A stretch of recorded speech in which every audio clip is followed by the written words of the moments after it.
Hey, what's up, guys? Welcome back to another episode of the Arsenal Football Manager Series and episode number 31.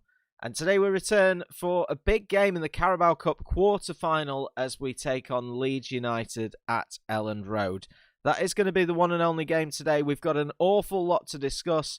We're going to have a little World Cup review. We have got a World Cup winner in our ranks. We've got a transfer in, which is a little bit controversial, so you guys have got to promise not to get mad at me in the comments section. We've got a big transfer potentially going out in the coming days. We'll review the transfer budget and then, of course, look at our fixtures that we've played off camera, along with the league table, and also the reveal of the Champions League last 16 draw. So let's start off with the 2022 World Cup, which was held in Qatar over the winter period. And Italy were the ones that came out on top, beating France in the final by 2-1. If we have a little look at their schedule for last year, because we've just moved into a new year, here's the game against France in that World Cup final. So Sandro Tonali, our Italian man in central midfield, is a World Cup winner. Sadly for him, though, he didn't make the starting 11 in the final. He was on the bench. Didn't make an appearance, unfortunately. I think he may have played one or two times for the Italian national side in that World Cup, but didn't make the starting 11. One man who is of interest on the opposition side in the final, Hassim Aouar, unfortunately for him, ended up with a runners-up medal. So, yeah, Sandro Tonali, can you believe it? The man who's actually put in some really good performances this season. His attributes are going up. He's now 22 years old and he's really starting to come into his own. But he's grabbed himself a World Cup winners medal for this year. So just going back through that World Cup, when we look at the group stage, here is how some of it finished. You can pause the video at any time. Italy, of course, the winners, winning their group. I do believe that England finished second in their group. There it is. They came second. Germany winning 3 out of 3. England losing 1-0 to Germany in that round. Brazil had a disastrous competition. They only won one of their 3 group games and ended up going on the plane home pretty early as Turkey and Croatia went through in their group. Uruguay not doing too well in their group either. They lost out, only 2 draws and a loss there. So poor old Haaland, he ended up, not poor old Haaland, fortunate Haaland got through to that next stage. When we look at the second round, this is where England went out. They were unfortunately drawn against Spain and got beat by 3-0. So I think that's the one that we're really looking at. The third place playoff was won by Spain. They beat Germany by 4-0. But of course, that final, which featured 2 Arsenal players and 1 World Cup winner in Sandro Tonali. So well done to him.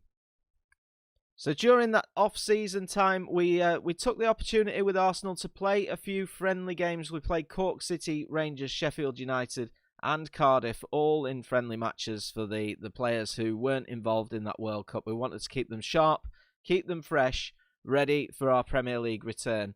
And in that, we managed to beat Aston Villa by 2-0. Nicolas Pepe and Bukayo Saka grabbing the goals for us in that one to get us all 3 points. And that was followed by a 3-0 win in the FA Cup third round as we took on Derby County. Eddie Nketiah, the forgotten man, came into the side and he grabbed himself a hat-trick. Absolutely fantastic for him. He's still contracted to the club until 2026. His current ability and potential probably not as high as we'd like them to be, but he certainly impressed in that game.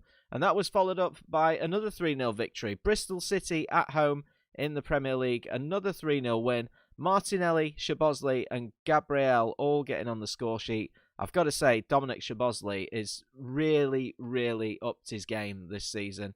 He's been with us now for about 2 years. I think we brought him in midway through was it the first transfer window or did we bring him in the second season? I can't quite remember. But he's really, really coming into his own now. 22 years old, the Hungarian. And he's getting himself a few goals as well. 5 in 11 in the Premier League. He's also scored in the Champions League. So really, really happy with that. And then in the final game off camera, this was a bit of a disappointing one. A 3-3 draw against Wolves. Wolves are just outside the bottom 3. They're not having a great season. We took a 2-0 lead. Max Aarons getting his first Arsenal goal. Nicolas Pepe on the score sheet once again made it 2-0. But then on 35 minutes, Raul Jimenez scored from the spot. No, he didn't. He scored in open play. He scored from the spot in the 50th minute. And Pedro Neto, just after the hour mark, put Wolves ahead. But luckily for us, that man, Dominic Szoboszlai, came up trumps once again, getting us an equaliser. And that keeps us undefeated as it stands in the Premier League table. We sit in second place, 8 wins and 8 draws, no defeats. We've gone on a decent run and really got ourselves back into it, but we're still 3 points behind that current champions, Liverpool. Now, the other thing that we all want to see is the Champions League draw for the first knockout round, and we are going to be playing Juventus. We'll feature that game in the next episode. We'll be away in Turin to start with. Here are the other fixtures. Barcelona visiting Standard Liège, Ajax and Inter, Club Brugge, who were in our group, against Liverpool, Milan and Benfica, Braga against Manchester United, ourselves against Juventus, Atletico Madrid and Chelsea, just like a real-life fixture recently, and Tottenham and Borussia Dortmund. Let me know in the comments how you guys think that we are going to perform in this competition. Of course, we exited at this stage last season to Atletico Madrid, which was a little bit disappointing. Interesting tie in the 4th round of the FA Cup as well. We are going to have a North London derby. We'll take on Spurs at the Tottenham Hotspur Stadium, so that should be a good game. And then, of course, the game we're featuring today, the quarter-final of the Carabao Cup, the last 8, as we take on Leeds United at Elland Road. Man United already through. They've beat Bournemouth by 5-2. Cardiff into the semi-finals, beating Bristol City. Liverpool and Norwich still to play. And it's got to that point in the competition, you know, you start at the beginning of the season, you go, I'm not that bothered. It's the board aren't that bothered about it either. But you get to the quarterfinals and you can eye a little bit of silverware, which we still haven't picked up. You know, we're 2 and a bit seasons into this save now, into the 3rd season. We still haven't won a major trophy with Arsenal, but we've come really close. We've lost out on Premier Leagues by a point or 3 points. We've been in the Europa League final and lost. We've been in the League Cup final and lost. So I want this to be our year. This has got to be the year where we bring in some proper silverware, whatever it is, any of these competitions. Now, the other thing we need to talk about, transfers in and transfers out. We are in January. The transfer window is open. And we've made a pre-contract signing. I spotted that Marcus Edwards, who we actually looked at in Season 1, was available to go and sign. He doesn't join us until the start of next season. So he's joining on the 1st of July 2023. But we got him on a free. And this is the controversial point. He was trained at Spurs. However, he's never played a game for them. Never, ever played a game for him. If we look at his history, he was there, never played originally, went out on loan to Norwich City, came back to Spurs, went out on loan in the Eredivisie, made 25 appearances, came back to Spurs, and then moved to Portugal, where he spent all his time there for the last 4 seasons. He's getting some decent ratings overall, and I just looked at his attributes and I thought, for a freebie, you just would. So, Arsenal fans, don't get mad at me in the comments, please. Now, there's been a development. Odsonne Edouard. Now, the curious case of Odsonne Edouard. He's been rubbish. Let's be honest. He's been absolutely rubbish for us. And he is on the verge of a move to Brighton and Hove Albion for £31 million, which will boost our transfer kitty significantly. Brighton are not a threat to us in terms of the Premier League. They are, of course, our bogey side, so I'm a little bit reluctant. But considering that we signed Odsonne Edouard for £21 million from Celtic back in Season 1, I think it was in the January transfer window, I just think we have to do it. I think it's a good deal for us. We're going to make £10 million profit. We've never got a tune out of him whatsoever. You know, in the first season, he scored 2 goals in the Premier League. He got 5 in the second season. Scored most of his goals in the League Cup last season. And this year, exactly the same again. He's a complete mystery. His attributes, looking at it on the face of it, are absolutely fantastic. But he's just never done it for us. So the bid has been accepted. It's all been approved. He's agreed a contract. And tomorrow, in-game, he is due to have the result of his work permit, which I believe will be absolutely fine. And that transfer should go through. So I think this will be the last episode where we ever talk about Odsonne Edouard again. Now, of course, that will leave a little bit of a gap in the squad and in the transfer budget. So I've changed the budget slightly, so we're more in line with what we've got available against what we've got to spend on wages. So that's boosted our transfer budget to 31 million. If we add the 31 million onto that, so we'll be up to 62 million pounds once the Odsonne Edouard deal goes through. We do get 100% of transfer revenue that is made, which is absolutely fantastic. We're a well-run club. The finances are brilliant. So we're going to have 62 million pounds to replace Odsonne Edouard. I haven't quite decided yet where we are going to go with that. A couple of players that I am looking at, for instance, is I was looking at Fati from Barcelona, who was originally interested, but now it appears for some reason that he's not when I tick on the interested in a transfer filter. I would have loved to have brought Fati into this club. Again, he's another one whose attributes are fantastic. Valued at 77 million, so it would have maybe been a push to get him in anyway. But of the players that are interested, I've been having a little look at Luka Jovic over at Real Madrid. He again looks like someone that's got really good attributes. He's experienced at this level, so we'll have to see. I mean, I'm not settled on Luka Jovic. I'm doing a little bit of scouting, so we won't know until the next episode who we replace him with. I was looking at Mauro Icardi as well, who in past FMs has been absolutely brilliant for me. But he's 29 years old now. I'm not sure that I'd want to pay 60 million for a 29-year-old. I kind of want someone mid-age, sort of 26, like Maxi Gomez, who could maybe do the business for us. But I don't want someone to develop. I need somebody good now. That's the kind of point that I feel that we're at in this save. If we want to make a difference and we want to go on and win something. So yeah, let me know in the comments what you guys think. Obviously, these episodes are released every other day. I record sort of on the day for release. So you've got just over 24 hours probably to get some comments in that comment section. Who should I sign? Who should be Odsonne Edouard's replacement? Remember, we don't want somebody to develop. We want somebody that is good now. And we're at the halfway point of Season 3. Okay, so I think that catches us up on absolutely everything. So let's jump into today's game. Carabao Cup quarter-final against Leeds United. We've had a look at the Premier League table. We're 3 points behind Liverpool on the same game, so we just need to keep that Premier League run going.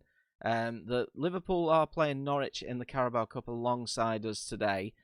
So let's jump into it. Let's have a look at what side we are going to put out there. I've already preset this. So Leno's going to start in goal. Max Aarons, Milinkovic, Gabriel and Taylor at the back. Tonali, Szoboszlai and Thomas Partey in central midfield. Saka on the left, Pepe on the right, who is banging form at the moment.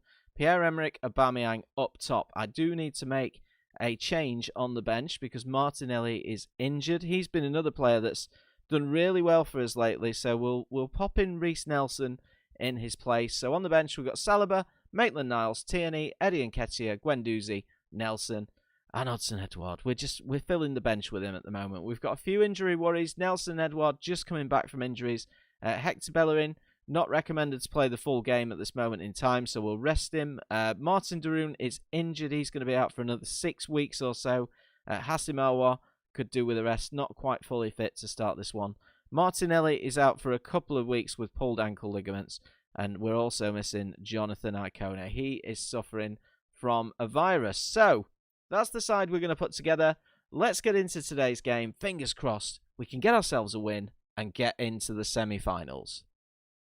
It's like I say, man, you get to this stage of the season in this competition and you think, do you know what? I can see the final. I can just see that little glint of silverware on the horizon, and we've been in really good form, and I see no reason why we really shouldn't push it this year in this competition. Just try and get something in. So coming up towards half-time, we have dominated stat-wise in this match so far. I think we've had 8 shots. Leeds have had absolutely nothing. There's a run-through here if Aubameyang wants to find it. But nobody's found the goal as yet. Here's Saka. Ball into the box. Aubameyang's there. His shot gets blocked. Leeds clear the danger. Look, we've had 12 efforts on goal, 3 on target. Leeds offering nothing so far in this first half, but that could all change very quickly as they've got David Brooks on this right-hand side. Here's Almiron, former Newcastle player, in towards Calvin Phillips. And then Rafinha on this left-hand side. Can he be stood up by Pepe? We need to try and push Leeds where possible. Always a difficult place to go is Ellen Road. Brooks found on the right-hand side again. Ball into the box, and that one just wide from Rafinha. Leeds' first effort in this game. So half-time, I've just told the boys in the dressing room that I'm a little bit disappointed in the performance so far. We are going to try and encourage them. Let's just fire them up a little bit in this second half. Like I said, Leeds always a tricky place to come. We're dominating the game, but we haven't managed to score that goal as yet. So I just made a double change. Guendouzi is on the pitch now. We've also brought on Reece Nelson on the right-hand side. And there's only 10 minutes to go. Still absolutely nothing happening as it stands in this one. But there is a highlight. Leno will play this out from the back towards Milinkovic. Not the best performance from us today. Here is Reece Nelson. Hopefully we can spark a little bit of magic. Szoboszlai finds Bukayo Saka. Finds the net. 4th goal of the season for Bukayo Saka. 84 minutes in. Just 6 left to go in this game. And we've finally taken a lead that we deserve based on the stats. But it's not been the best performance. 1-0 to Arsenal. Lovely finish from Saka. Hopefully that will see us into the semi-finals. And there we go. That will do it. 1-0 against Leeds United. Back to winning ways after the draw against Wolves in the Premier League. Always good for the confidence. So I'm happy with that. You know, not the best performance in the world, but we've found something. Liverpool have also sneaked through against Norwich City. I'm not sure when the draw for the semi-final is. Of course, some Premier League games have been played. Man City winning once again, so they leapfrog us in the lead along with Chelsea, but they have played 2 games more. We're still well in the hunt in terms of the Premier League. So the semi-final draw is in 2 days' time, and we should also hopefully see a transfer confirmed of Odsonne Edouard on this day. So let's have a look. Let's see if that goes through, see if we've got the money in the bank, and then we will we'll go through and check out that semi-final draw. And there we have it. Odsonne Edouard, his work permit has been granted. He is going to sign for Brighton and Hove Albion for £31 million. The board have actually agreed 27 million will be added to the transfer budget. So we've lost a little bit there. More than happy to accept that deal. And now if we check our finances, we are now up to £58 million. We've actually got quite a bit there in the wage budget as well. So if we wanted to go out, maybe spend big, we can alter the transfer budget slightly just to make sure that we've got enough in there for a new striker at the club. He's going to get 10% of the fee, but that, you know, that really it really didn't go well, did it, for Odsonne Edouard at Arsenal? Few of the players to take note of as well here. Victor Osterman, I sent out my scouts to try and find some players who could potentially be really good for us. Victor Osterman of Napoli could be good. 24-year-old Nigerian. Attributes unbelievable, especially if we play him at an advanced forward as well. Really like him. I'm going to add him to my shortlist. Let me know in the comments what you think about him. Mason Greenwood, don't think there's any chance in a million years that we'll get him to the Emirates, but it would be nice. Paulo Dybala as well, 29 years old. He is at Real Madrid, valued at £72 million. He went there in 2021, so you never know. And Esposito as well, looking good. 20 years old. He is a wonder kid, but could he do the business now? That's the real question. So let me know in the comments what you guys think about that one. We'll move on to the next day. We'll do the draw for the semi-final of the League Cup, and we will end today's episode right there. Right, let's have a look then. So 4 teams in the hat: ourselves, Cardiff, Liverpool and Man United. It would be nice to get Cardiff of the Championship, but let's see. Draw the next team. Man United first out. They will play Liverpool. We do play Cardiff City in the semi-final of the League Cup. So on paper, you would like to say that we are going to win that game. Of course, Cardiff having an unbelievable competition, making it this far, we're going to definitely need to make sure that we're on our game for that fixture. And that is coming up shortly. I don't think we're going to come back for that combination, though. I'm looking more to the beginning of February. Chelsea and Tottenham, they're the ones that I'm really eyeing up. We'll skip the Tottenham game in the FA Cup 4th round. So we'll play Southampton, Cardiff, Tottenham, Sheffield United and Crystal Palace off camera. Come back for episode 32 for Chelsea and Tottenham in the Premier League. But guys, that will end today's episode of the Arsenal Football Manager series. Hope you've enjoyed it. Please do leave a like if you have. Much appreciated. Make sure you subscribe to the channel if you are new. And I'll catch you guys in the next one.